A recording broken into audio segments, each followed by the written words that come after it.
Good morning सभी बच्चों का हार्दिक अभिनंदन इसलिए, जैसा कि आप जानते हैं इस साल 2021 की हाई स्कूल और इंटरमीडिएट की बोर्ड परीक्षाएं स्थगित कर दी गई हैं और स्थगित रहने का कारण भी आप सब जानते हैं कि हमारा पूरा देश कोरोना से होने वाली महामारी कोविड-19 से बहुत प्रभावित हुआ है। सरकार ने ये निर्णय लिया कि बच्चों का स्वास्थ्य सबसे ज़रूरी है। इसी की दृष्टिगत रखते हुए लगभग पूरे देश के सभी बोर्डों ने, चाहे वो सीबीएसई बोर्ड हो, आईसीएसई बोर्ड हो या फिर यूपी बोर्ड हो, राजस्थान, झारखंड, मध्य प्रदेश बोर्ड हो, सभी ने ये निर्णय लिया है कि इस बार की बोर्ड परीक्षा स्थगित कर दी जाए। बच्चों, हाई स्कूल कक्षा 10 आपके कैरियर का सबसे पहला सोपान है, सबसे पहली सीढ़ी है, जिसमें यह आकलन हो पाता है कि आपने अपनी पढ़ाई के प्रति कितना डिवोशन दिया है। लेकिन अब आपकी पिछली परफॉर्मेंस, पिछली कक्षाओं का जो रिकॉर्ड होगा, उसी के आधार पर अब आपका रिजल्ट आने वाला है। क्लास 10th सबसे अहम और महत्वपूर्ण होता है, क्योंकि इसके बाद आपको क्या करना है, किस दिशा में जाना है, यह निर्णय लेना होता है। क्योंकि 10th के बाद आपके सामने कई रास्ते होते हैं, जैसे कि आप 11th में अपने को पहुंचा हुआ मान लीजिए, क्योंकि बोर्ड परीक्षा के स्थगित होने के बाद अब आपको 11th में जाना निश्चित हो चुका है। केवल 9th और 10th ही नहीं, सभी कक्षाओं में 1 से लेकर के 12 तक या फिर डिग्री सेक्शन में विश्वविद्यालय परीक्षाओं में भी यही निर्णय हुआ है। अंतिम वर्ष के छात्र और छात्राओं को छोड़कर बाकी सभी प्रमोट किए जाएंगे। तो अब आप अपने को प्रमोट मानिए, आप अपनी अगली कक्षा में पहुंच चुके हैं। तब आपको सेलेक्ट करना है आप किस रास्ते में जाएंगे। एक रास्ता होता है मैथमेटिक्स लेने का, दूसरा बायोलॉजी लेने का, तीसरा कॉमर्स या वाणिज्य लेने का, और चौथा मानविकी या ह्यूमैनिटी, जिसे हम आर्ट साइड कहते हैं। तो यहाँ पर आपको अहम निर्णय लेना है कि हमें किस रास्ते को चुनना है, क्योंकि यहीं से कैरियर की शुरुआत होती है। आपके कैरियर का पहला सोपान, पहली सीढ़ी हाई स्कूल की परीक्षा होती है। तब आप सभी हाई स्कूल में प्रमोट हो चुके हैं। अपनी रुचि के अनुसार आपको किस दिशा में जाना है, एक अहम निर्णय लेना होगा।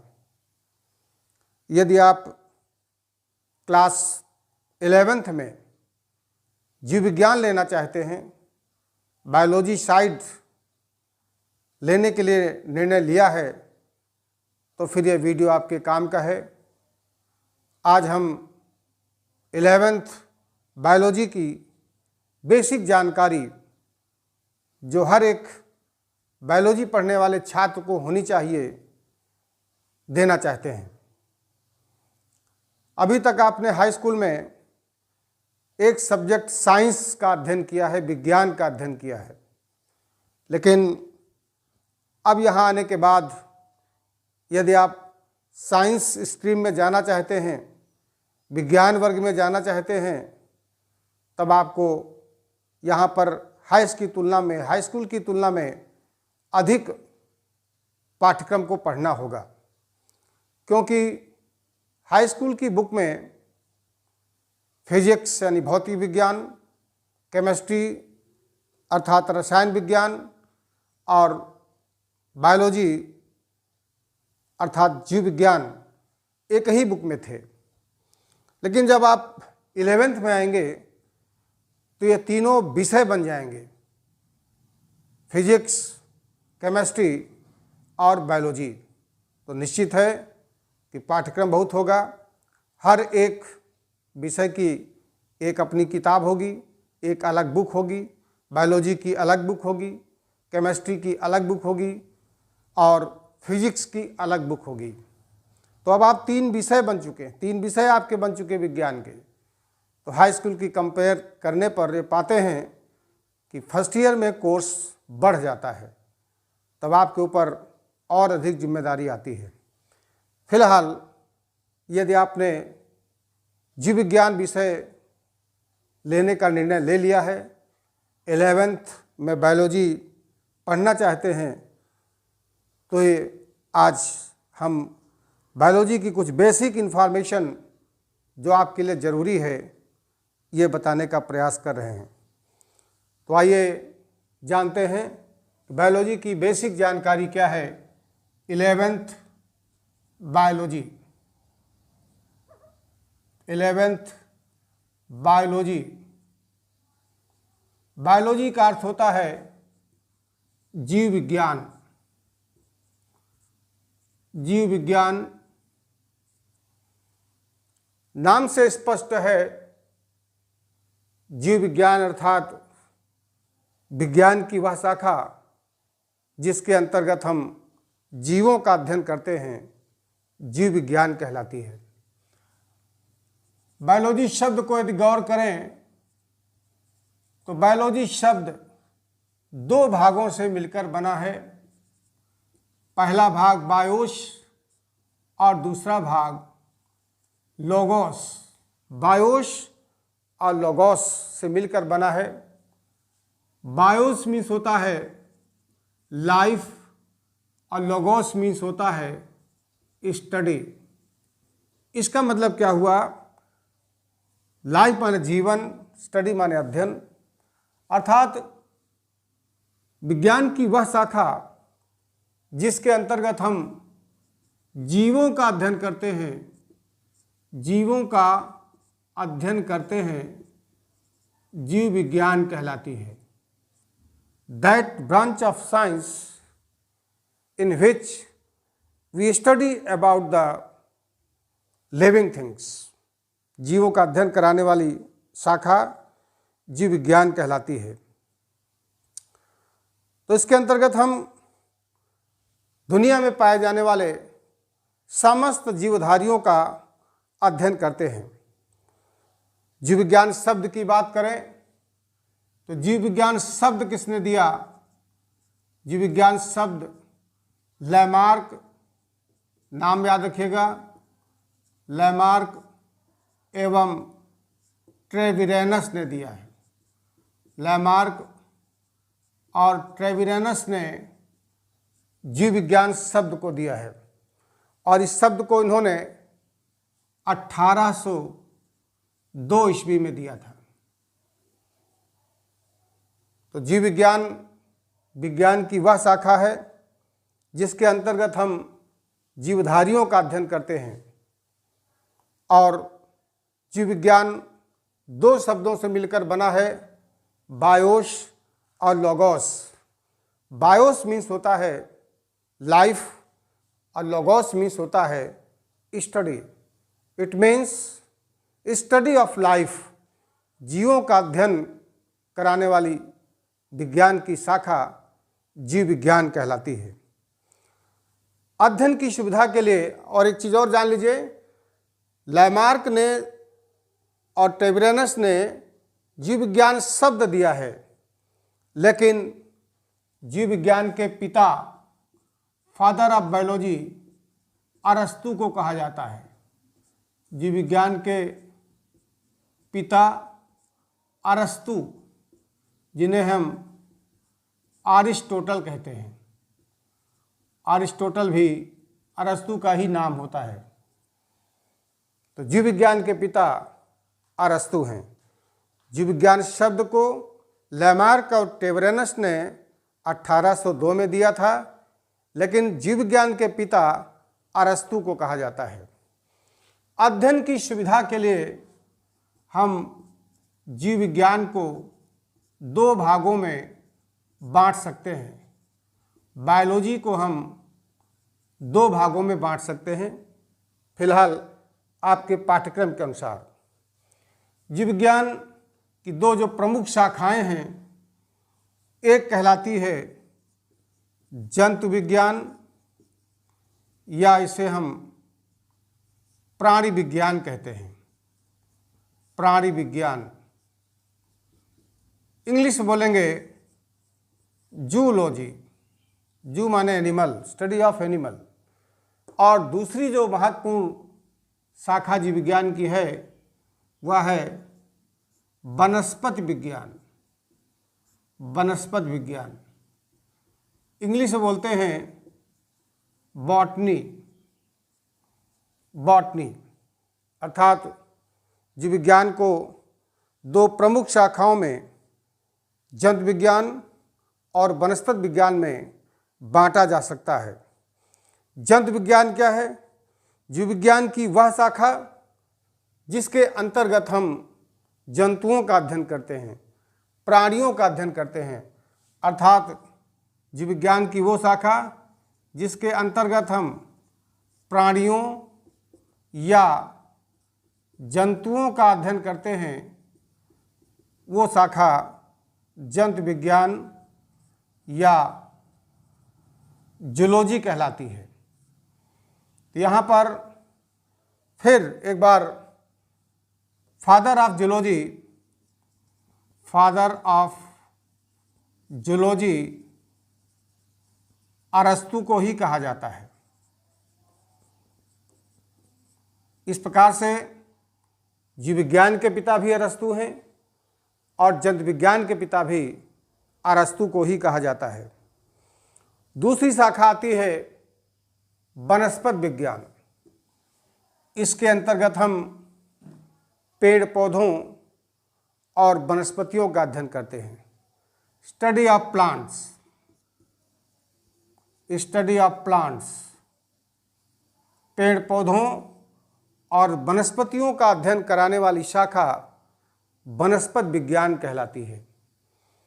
जिस प्रकार से जंतु विज्ञान के पिता फादर ऑफ जूलॉजी अरस्तु को कहा जाता है, वैसे ही वनस्पति विज्ञान के पिता father of botany, father of botany Theophrastus को कहा जाता है। थियोफ्रास्टस नाम याद रखिएगा। थियोफ्रास्टस को वनस्पति विज्ञान का पिता कहा जाता है। किसी अध्ययन करने वाले को पिता इसलिए कहा जाता है क्योंकि सबसे पहले शुरुआत में वही साइंटिस्ट या दार्शनिक जो भी है, सबसे पहले वो अध्ययन करता है, सबसे पहले उसके दिमाग में बातें आती हैं। इसीलिए ऐसे व्यक्ति को हम फादर के रूप में जानते हैं। अब अरस्तु के बारे में थोड़ा सा जान लीजिए। अरस्तु का जन्म जो है वो 384 बीसी में और मृत्यु जो है वो 322 बीसी में हुई थी। बीसी का मतलब होता है बिफोर क्राइस्ट, ईसा पूर्व। ईसा के जन्म के पहले जो भी घटनाएं हुई हैं वो ईसा पूर्व कहलाती हैं और ईसा के जन्म के बाद की जो घटनाएं होती हैं वो ईसा पूर्व के बजाय ईसा पश्च कहलाती हैं। ईसा के जन्म के पहले को हम बीसी के नाम से जानते हैं। तब ये ईस्वी और सन नहीं था, तब इसी तरह लिखा जाता था। तो अरस्तु 384 बीसी में इनका जन्म हुआ है और 322 बीसी में इनकी मृत्यु हुई है। 384 और 322 से उल्टा चलता है, जन्म का 384 और मृत्यु का कम हो गया, उल्टा चलता है। यहाँ पर मान लिया ईसा है, ईसा यहाँ पर ईसा का जन्म हुआ है, ईसा से पहले, तो पहले से यहाँ तक आगे बढ़ेंगे 322। तो इतने सालों में जितना भी उनका जन्म काल था, जीवन काल था, उस पीरियड में उन्होंने जो भी अध्ययन किया है काफ़ी महत्वपूर्ण अध्ययन था, शुरुआती अध्ययन था। इसलिए इनको फादर ऑफ जियोलॉजी भी कहा जाता है। इन्होंने स्टार्ट किया था अध्ययन को, इन्होंने सबसे पहले प्रारंभ किया था, इसीलिए इनको फादर ऑफ बायोलॉजी के नाम से भी जानते हैं। इन्होंने एक महत्वपूर्ण पुस्तक भी लिखी थी जिसको हिस्टोरिया एनिमेलियम के नाम से जानते हैं। हिस्टोरिया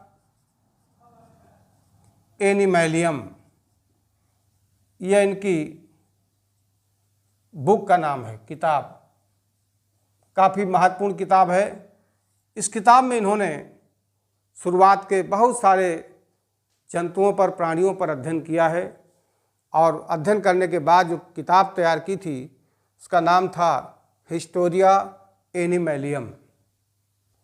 इसी प्रकार थियोफ्रास्टस, जिनको हम फादर ऑफ बॉटनी कहते हैं, इन 371 से 287 BC, 371 BC में इनका जन्म हुआ है और 287 BC में इनकी मृत्यु हुई है। इस दौरान इन्होंने पेड़ पौधों और वनस्पतियों पर काफ़ी गहन अध्ययन किया है और अध्ययन, चूँकि शुरुआती अध्ययन था, इन्होंने शुरुआत की थी, इसीलिए इन्हें फादर ऑफ बॉटनी की उपाधि से नवाजा गया। ये एक प्रकार से अरस्तु के ही शिष्य थे और इन्होंने भोजन और औषधि प्रदान करने वाले पौधों पर अध्ययन किया था, क्योंकि यही दोनों प्रकार के पौधे हमारे लिए उपयोगी होते हैं। तो जो इनका अध्ययन का केंद्र था वो ऐसे पौधे जिनसे हमें भोजन प्राप्त होता है और ऐसे पौधे जिनसे हमें औषधियाँ मिलती हैं, क्योंकि उस समय एलोपैथिक, होम्योपैथिक ये सब पैथी नहीं थी, आयुर्वेदिक के आधार पर ही इलाज किया जाता था। तो पौधे या आयुर्वेदिक दवाइयाँ प्लांट प्रोडक्ट होती हैं, पौधों से प्राप्त होती हैं। तो उन्होंने भोजन प्रदान करने वाले और कुछ औषधि पौधों पर अपना अध्ययन किया था। शुरुआती अध्ययन था, इसलिए फादर ऑफ बॉटनी के नाम से जाने जाते हैं। इन्होंने भी एक किताब लिखी थी, बड़ी प्रसिद्ध पुस्तक थी, हिस्टोरिया प्लांटेरम। इनकी किताब का नाम था हिस्टोरिया प्लांटेरम।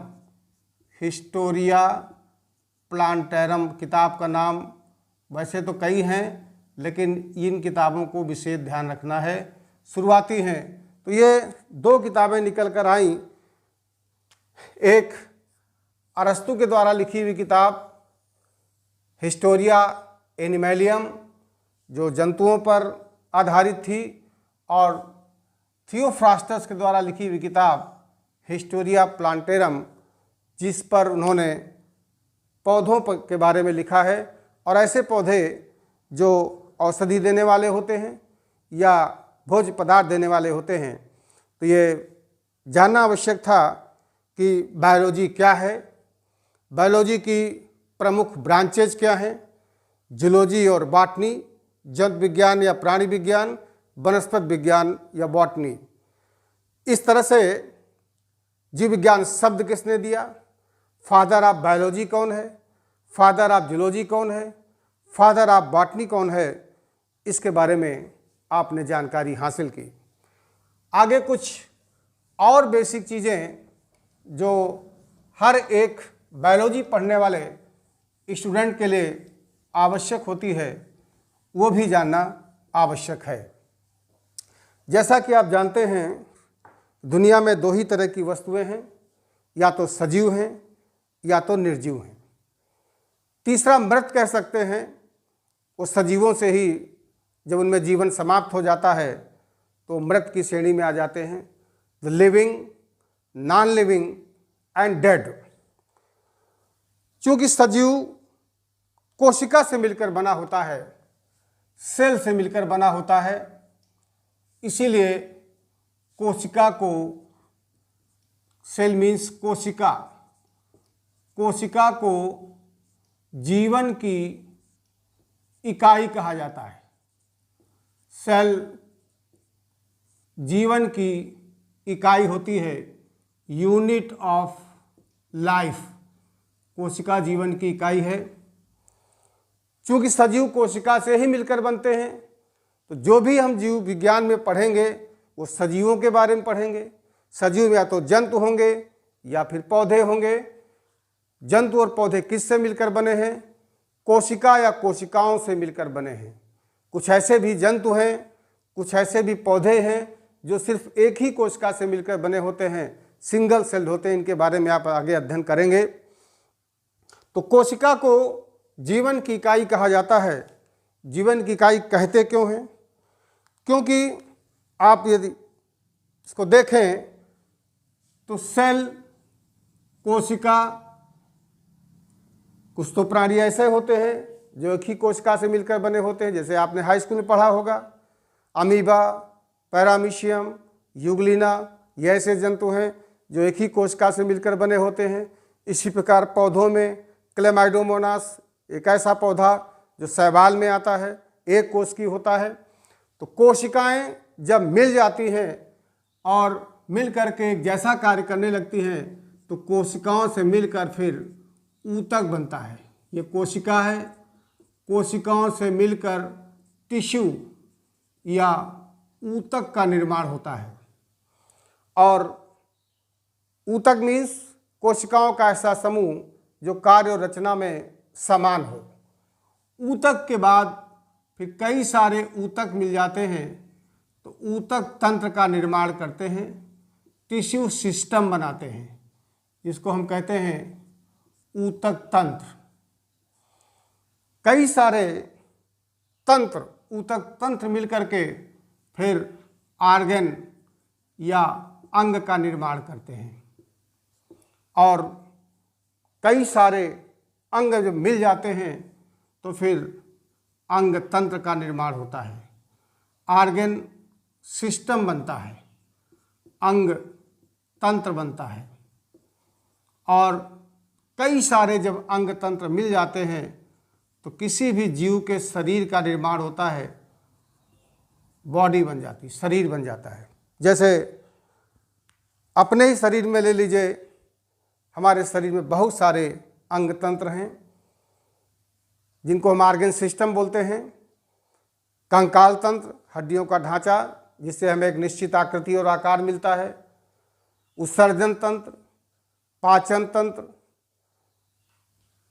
तंत्रिका तंत्र, परिवहन तंत्र, ये सारे तंत्र मिलकर के हर एक जीव शरीर का निर्माण होता है। इसीलिए कोशिका को जीवन की इकाई कहा गया है, कहा जाता है। कोशिका को सबसे पहले रॉबर्ट हुक ने खोजा था। जान लीजिएगा, ये इम्पॉर्टेंट यहाँ से प्रश्न बन रहे हैं। रॉबर्ट हुक ने सबसे पहले कोशिका की खोज की थी, रॉबर्ट हुक ने की थी। रॉबर्ट हुक ने सबसे पहले कोशिका को खोजा था और इन्होंने कोशिका की खोज निर्जीव में की थी। कार्क जो है पतली स्लाइस काट करके उसमें उन्होंने देखा था कि कुछ कोष्ठक दिखाई पड़ते हैं, कोष्ठ के कोष्ठ बने होते हैं। इन्हीं कोष्ठों को सेलुला कहा गया और बाद में यही फिर सेल के नाम से जानी जाने लगी। तो रॉबर्ट हुक ने कोशिका को खोजा था, लेकिन जो सबसे पहली कोशिका थी जिसको इन्होंने खोजा था वो निर्जीव कोशिका कहलाएगी। लेकिन यहीं से शुरुआत होती है कोशिका के बारे में जानकारी की। इसको इन्होंने, रॉबर्ट हुक ने कोशिका की खोज 1665 ईस्वी में दी थी। ये शुरुआती जानकारियां हैं, इसलिए इनके खोजकर्ता और किस सन में इन्होंने खोजा था ये भी याद रखना बहुत आवश्यक होता है। तो इस तरह से जीव विज्ञान की कुछ बेसिक जानकारियां जो हर एक बायोलॉजी पढ़ने वाले स्टूडेंट्स को पता होनी चाहिए, ये बताने का प्रयास किया है। अब आते हैं कुछ महत्वपूर्ण शाखाओं की जानकारी जो कि जीव विज्ञान से ताल्लुक़ रखती हैं। कौन कौन सी ऐसी ब्रांचेज हैं वो भी आपको जानना जरूरी है। आप 11th में हैं, वैसे तो सैकड़ों ब्रांचेज हैं, लेकिन कुछ जो आपके कोर्स से रिलेटेड हैं, 11th और 12th से रिलेटेड हैं, जिनका संबंध कक्षा 11 और 12 की जीव विज्ञान से है, उनकी थोड़ी बेसिक जानकारी होना आवश्यक है। जैसे हमने बताया कि कोशिका जीवन की इकाई है, तो सबसे पहले तो यही जानना जरूरी है कि कोशिकाओं का अध्ययन किस शाखा में किया जाता है। तो उस शाखा का नाम है साइटोलॉजी। साइटोलॉजी हिंदी में कोशिका विज्ञान। देखिए एक चीज़ और ध्यान रखिएगा, 11th में खास करके बायोलॉजी विषय की बात कर रहा हूँ, जितनी टर्मिनोलॉजी है, जो शब्द हैं, कम से कम उन शब्दों की इंग्लिश आवश्यक होती है, क्योंकि बायोलॉजी के जो टर्म्स प्रयोग किए जाते हैं उनकी हिंदी थोड़ा क्लिष्ट होती है। इंग्लिश में याद करना आसान होता है, तो सारे टर्म्स कोशिश करिए कम से कम हर एक चैप्टर्स के नाम, उन चैप्टर्स में जो टॉपिक्स हैं उनकी हेडिंग्स जो हैं वो इंग्लिश में आपको ज़रूर पता होनी चाहिए, कि ये आपको हाई स्कूल की तुलना में 11th में यह भी सुधार करना है। लेकिन धीरे धीरे जब आप पढ़ेंगे तो आप ऑटोमेटिक इन्हीं शब्दों को ध्यान रखेंगे। साइटोलॉजी क्या है? That branch of biology in which we study about the cell. कोशिका का अध्ययन जिस शाखा में करते हैं उस शाखा को हम साइटोलॉजी या हिंदी में चाहें तो कोशिका विज्ञान कहते हैं। अभी हमने आपको बताया कि सबसे पहले कोशिका की खोज रॉबर्ट हुक ने की थी, 1665 में की थी। तो कोशिका की खोजकर्ता के नाम को भी जानना जरूरी है। और जब कई सारी कोशिकाएं मिल जाती हैं और मिल करके अभी आपने देखा कि ऊतक बनाती हैं, तो ऊतकों का अध्ययन किस शाखा में करते हैं, उसका नाम होता है हिस्टोलॉजी, स्टडी ऑफ टिश्यूज। ऊतकों का अध्ययन हिस्टोलॉजी कहलाता है। ऊतकों का अध्ययन हिस्टोलॉजी कहलाता है। तो ये भी आवश्यक है कि किस ब्रांच में क्या स्टडी किया जाता है, क्योंकि साइंस के द्वारा जो भी हम अध्ययन करते हैं वो एक सिस्टमैटिक होता है। ज्ञान था पहले, अब विज्ञान है। ज्ञान का ही विशिष्ट रूप विज्ञान होता है, क्योंकि विज्ञान के द्वारा जो भी बातें बताई जाती हैं वो प्रायोगिक तौर पर सत्य होती हैं, एक्सपेरिमेंटल प्रूफ होती हैं। बिना प्रयोग के, बिना एक्सपेरिमेंट के साइंस में कोई भी चीज़ बताई नहीं जाती है। साइंस की सिस्टमैटिक स्टडी ही साइंस कहलाती है। जैसे एक छोटा सा उदाहरण आ गया है तो बता देता हूँ, PHEOC याद रखिएगा। P से मीन्स होता है प्रॉब्लम, समस्या। H का मतलब होता है हाइपोथेसिस, परिकल्पना। E का मतलब होता है एक्सपेरिमेंट, और O का मतलब होता है ऑब्जर्वेशन, प्रेक्षण, और C का मतलब होता है कंक्लूजन या निष्कर्ष। विज्ञान के द्वारा किसी भी बात को हल करने के लिए पहले समस्या हो, उस समस्या के निदान के लिए फिर उसकी परिकल्पना की जाती है कि इसका निदान कैसे हो, फिर उसी परिकल्पना के आधार पर एक्सपेरिमेंट किए जाते हैं, प्रयोग किए जाते हैं, और प्रयोग करने के बाद जब आप कोई प्रयोग करेंगे तो कोई ऑब्जर्वेशन मिलेगा, कोई प्रेक्षण मिलेगा, और जब प्रेक्षण करेंगे आप तो निश्चित है कि कि धीरे धीरे करके किसी निष्कर्ष पर पहुंच जाएंगे। तो विज्ञान के द्वारा स्टडी सिस्टमैटिक होती है। ज्ञान का ही विशिष्ट रूप विज्ञान कहलाता है। जैसे मान लिया समस्या आई कि हमें भी पक्षियों की तरह उड़ना है, तो समस्या आई उड़ने की, उड़ना है, कल्पना की गई, तो गुब्बारों की सहायता से उड़ना प्रारंभ किया गया। आपने पढ़ा होगा इंग्लिश में, from balloon to aeroplane. Wright brothers ने गुब्बारों की सहायता से उड़ना किया। प्रयोग में क्या देखा, एक्सपेरिमेंट करने के बाद देखा क्या कि गुब्बारे जो होते थे वो दुर्घटनाग्रस्त हो जाते थे। उसी पे सुधार करते करते आज हम ग्लाइडर बना चुके, हेलीकॉप्टर बना चुके, एरोप्लेन बना चुके, जेट बना चुके, और फिर अब रॉकेट बड़ी स्पीड वाला बना चुके हैं। तो स्टडी को हम करते गए, प्रेक्षण लेते गए और फिर अंतिम निष्कर्ष पर पहुंच गए।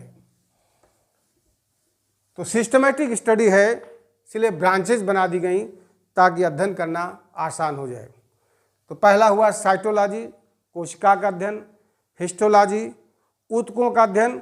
फिर आता है तीसरा महत्वपूर्ण ब्रांच मॉर्फोलॉजी। मॉर्फोलॉजी किसी भी जीव के शरीर की बाह्य संरचना का अध्ययन मॉर्फोलॉजी में किया जाता है। एक्सटर्नल फीचर्स, बाह्य संरचना का अध्ययन मॉर्फोलॉजी में किया जाता है। जब बाह्य संरचना का अध्ययन करते हैं तो फिर आंतरिक का भी करेंगे। आंतरिक संरचना का अध्ययन एनाटॉमी कहलाता है। एनाटॉमी, आंतरिक संरचना का अध्ययन, आंतरिक संरचना का अध्ययन एनाटॉमी कहलाता है। तो आंतरिक संरचना का अध्ययन जब करना हो तो ब्रांच एनाटॉमी कहलाएगी। उसके बाद फिर आता है और बहुत सारी ब्रांचेज हैं। एक आता है इकोलॉजी। इकोलॉजी हिंदी में पारिस्थितिकी बोलते हैं। इसके अंतर्गत हम जीवों का, उनके पर्यावरण से क्या संबंध है, जीवों का पर्यावरण के बीच का संबंध हम जिस ब्रांच में स्टडी करते हैं वह ब्रांच इकोलॉजी कहलाती है। अगर इसको एक लाइन में लिखना चाहें तो जीवों का पर्यावरण के मध्य संबंध है। जीवों का पर्यावरण के साथ संबंध का अध्ययन इकोलॉजी कहलाता है। कोई ऐसा प्राणी दुनिया का नहीं है जो अपने एनवायरनमेंट से संबंधित न हो, चाहे वो प्रत्यक्ष रूप से संबंधित हो, चाहे प्रत्यक्ष रूप से संबंधित हो, निश्चित रूप से उसका संबंध उसके वातावरण से होता है। इसी प्रकार एक और ब्रांच एम्ब्रियोलॉजी, एम्ब्रायोलॉजी, भ्रूणकी। एम्ब्रियो माने भ्रूण होता है, तो भ्रूण का अध्ययन। और भ्रूण क्या होता है, जब लैंगिक जनन होता है, एक नर युग्मक होता है, एक मादा युग्मक होता है। सिंबल इस तरह से, नर युग्मक का इस तरह से, मादा का इस तरह से। जब नर और मादा युग्मक दोनों फ्यूज करते हैं, निषेचन होता है, तो जाइगोट बनता है। युग्मक हमेशा हैप्लॉइड होते हैं, यन और यन। नर युग्मक भी हैप्लॉइड, मादा युग्मक, नर युग्मक नर से प्राप्त होगा, मादा युग्मक मादा से प्राप्त होगा। जब दोनों का निषेचन होता है तो युग्म नज बनता है। यह हैप्लॉइड था, यह हैप्लॉइड था, दोनों का निषेचन हो गया, फर्टिलाइजेशन हो गया, तो ये डिप्लॉइड स्ट्रक्चर बन गया। और जब जाइगोट का विभाजन होता है तो एम्ब्रियो बनता है, भ्रूण बनता है, भ्रूण।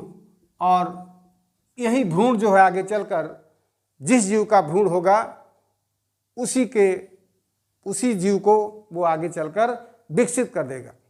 तो भ्रूण का अध्ययन एम्ब्रियोलॉजी कहलाता है। Study of embryo is known as embryology. जन्म तक जीव के विकास के चरणों का अध्ययन। जन्म से जन्म तक, जन्म से नहीं, जन्म तक, जब तक जन्म नहीं हो, जन्म तक जीव के विकास का अध्ययन। जन्म जब तक नहीं होता है तब तक वो भ्रूण कहलाता है। जैसे बच्चे का जन्म होता है तो जब तक जन्म नहीं होता है, जब तक वो गर्भ में रहता है तो वह भ्रूणावस्था रहती है। जन्म के बाद फिर वो जीव बन जाता है। तो जन्म तक का जो विकास होता है, जितनी क्रियाएं होती हैं, वो हम एम्ब्रियोलॉजी में स्टडी करते हैं। इसी प्रकार अगली एक ब्रांच आती है फिजियोलॉजी। अब वो एनिमल फिजियोलॉजी और प्लांट फिजियोलॉजी दोनों हो सकती है। फिजियोलॉजी कार्यकी, हिंदी में कहते हैं कार्यकी, जीव विज्ञान की वो शाखा है जिसके अंतर्गत जीव शरीर के अंदर होने वाली समस्त जैविक क्रियाओं की क्रिया विधियों का अध्ययन किया जाता है। मैकेनिज्म क्या है, कोई भी, जैसे हमारे शरीर में पाचन हो रहा है, उत्सर्जन हो रहा है, श्वसन हो रहा है, ये जैविक क्रियाएं, जीव शरीर के होने वाली क्रियाओं को जैविक क्रियाएं, बायोलॉजिकल रिएक्शन कहा जाता है। ये जैविक क्रियाएं कैसे हो रही हैं, जैविक क्रियाओं की क्रिया विधि क्या है, क्रिया विधियों का अध्ययन जिस शाखा में किया जाता है उस शाखा को हम फिजियोलॉजी कहा जाता है। यानी जीव शरीर के अंदर होने वाली विभिन्न क्रियाओं की क्रिया विधियों का अध्ययन, विभिन्न जीव शरीर के अंदर होने वाली विभिन्न क्रियाओं की क्रिया विधियों का अध्ययन, क्रियाओं की क्रिया विधियों का अध्ययन, मैकेनिज्म क्या है, ये कहलाती है फिजियोलॉजी, क्रिया विधियों का अध्ययन। तो जैसे पौधों में वाष्पोत्सर्जन हो रहा है, प्रकाश संश्लेषण हो रहा है, श्वसन हो रहा है, ये क्रियाएं कैसे हो रही हैं, इनकी क्रिया विधि क्या है। जब हम जंतुओं में अध्ययन करते हैं, भोजन, पाचन, उत्सर्जन, श्वसन, तो एनिमल फिजियोलॉजी कहलाती है। और जब प्लांट्स में करते हैं, प्रकाश संश्लेषण, श्वसन, परिवहन, तो प्लांट फिजियोलॉजी कहलाती है। तो ये भी एक महत्वपूर्ण ब्रांच है। एक अगली ब्रांच है टैक्सोनॉमी, वर्गीकी। टैक्सोनॉमी हिंदी में बोलते हैं वर्गीकी।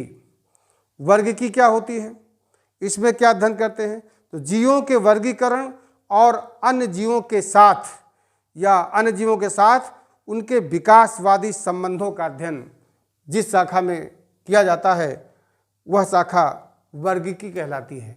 वर्गीकरण शार्ट में लिखते हैं वर्गीकरण का अध्ययन। वर्गीकरण का अध्ययन वर्गीकी में किया जाता है। पूछा जाए कि फादर ऑफ टैक्सोनॉमी कौन है, वर्गीकी के पिता किसको कहा जाता है, तो फादर ऑफ टैक्सोनॉमी की बात करें तो कैरोलस लीनियस को कहा जाता है। कैरोलस लीनियस को फादर ऑफ टैक्सोनॉमी कहा जाता है। कैरोलस लीनियस को फादर ऑफ टैक्सोनॉमी कहा जाता है। इन्होंने ही द्विनाम पद्धति का भी आविष्कार किया था, आगे आप पढ़ेंगे। बाइनॉमियल नॉमेनक्लेचर सिस्टम भी इन्होंने बताया था। जंतु और पौधों के नाम द्विनाम पद्धति में कैसे लिखे जाते हैं। जैसे एक साधारण सा उदाहरण आपने पढ़ रखा होगा, मेढक को हम फ्रॉग कहते हैं इंग्लिश में, लेकिन इसका बाइनॉमियल नॉमेनक्लेचर में नाम होगा राना टिग्रीना। राना और टिग्रीना, राना इसके वंश को और टिग्रीना इसकी जाति को प्रदर्शित करता है। वंश और जाति दो भागों से मिलकर जब नाम लिखा जाता है तो द्विनाम पद्धति कहलाती है। वो भी कैरोलस लीनियस ने ही दिया था। अगली ब्रांच आती है जेनेटिक्स, बड़ी ही महत्वपूर्ण ब्रांच जेनेटिक्स या आनुवांशिकी। जेनेटिक्स क्या है, काफ़ी महत्वपूर्ण और आज के युग में तो बहुत ही इम्पॉर्टेंट शाखा के रूप में ये उभर कर सामने आई है। तो इसमें हम वंशागति और विविधताओं का अध्ययन करते हैं। शार्ट में अगर लिखना चाहें तो वंशागति और विविधताओं का अध्ययन करते हैं एवं विविधताओं का अध्ययन इस शाखा में किया जाता है जिसे हम जेनेटिक्स कहते हैं। विभिन्नताओं का, वंशागति एवं विभिन्नताओं का,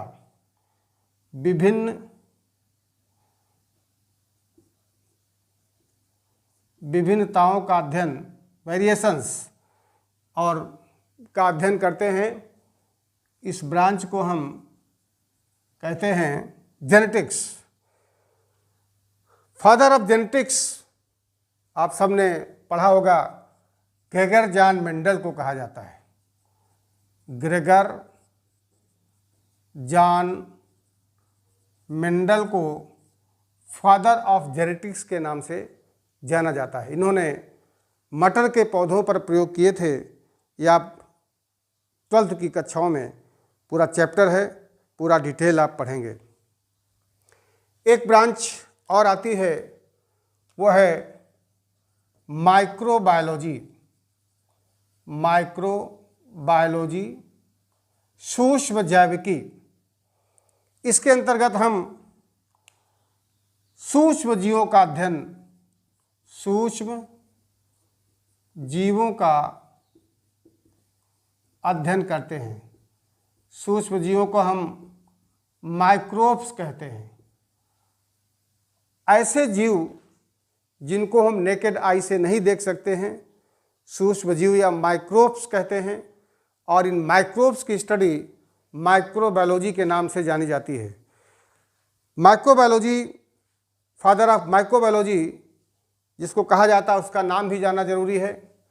उनका नाम होता है एंटोनी वान लीवेनहॉक। लीवेनहॉक को सूक्ष्म जैविकी का पिता कहा जाता है। इन्होंने ही जीवाणु की खोज की थी, बैक्टीरिया की खोज की थी। इन्होंने ही जीवाणु की खोज की और इसीलिए इनको फादर ऑफ माइक्रोबायोलॉजी के नाम से जाना जाता है। एक और महत्वपूर्ण ब्रांच है बायोटेक्नोलॉजी। बायोटेक्नोलॉजी, हिंदी में बोलते हैं जैव प्रौद्योगिकी। ये भी बहुत ही महत्वपूर्ण और मनुष्यों के लिए बहुत ही उपयोगी ब्रांच है। जीवित कोशिका या उनके घटक या उनसे प्राप्त एंजाइमों की सहायता से हमारे लिए, अपने लिए लाभदायक पदार्थों का बनाना जैव प्रौद्योगिकी कहलाता है। वैसे आज हमने बेसिक्स ऑफ बायोलॉजी, जो कि हर एक बायोलॉजी के स्टूडेंट्स को ये जानकारी होना ज़रूरी होता है, बताने का प्रयास किया है। आशा है आप हमारी पूरी बातों को ध्यान से सुनेंगे और हर एक बायोलॉजी के छात्र को ये जानना आवश्यक है जो भी आज हमने आपको जानकारी दी है। 11 प्रमुख शाखाओं के बारे में बताया है जो बायोलॉजी से संबंधित हैं। आप 11th में हैं, चलिए 11 शाखाओं के बारे में ही आप ध्यान रखेंगे। आगे जैसे जैसे आप कक्षाओं में पढ़ेंगे, आगे संबंधित शाखाओं के बारे में बताते रहेंगे। तो आशा उम्मीद है पूरी बात समझ में आ गई होगी। और यदि आपको वीडियो पसंद आया है तो इसे लाइक और शेयर जरूर करिएगा। बहुत बहुत धन्यवाद।